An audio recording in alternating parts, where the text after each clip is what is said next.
سيداتي أنساتي سادتي مشاهدينا متابعينا في كل مكان في كلاسيكو العالم وقمته الكبرى في حرب النجوم وصراع الأبطال الغريمين الأزليين يجمعهما مكان واحد لا يهم أين يكون كل مكان في هذه الأرض مستعد لاحتضان هذه القمة.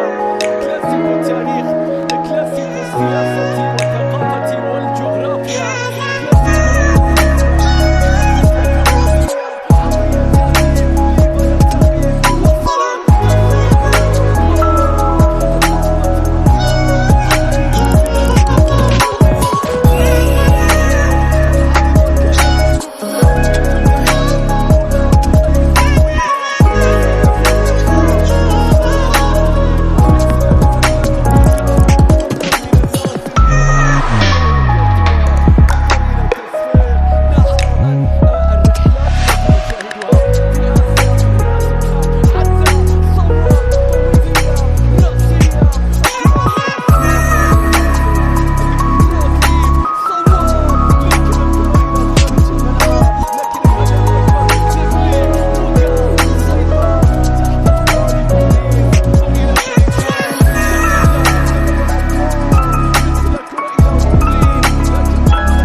بعد ذلك التصويبة لكن كرة في رودري عدى ولكن التميليتا والعرضية راسي عدى. الله تمرير.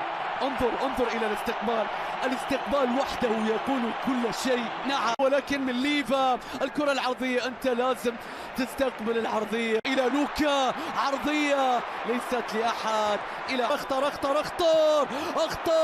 لكن حارس المرمى يا الله يا ديمبلي من الخلف قوية يا رب. اوه لا لا لا لا لا مسوين شيء. تير شتيجن لا مسوي.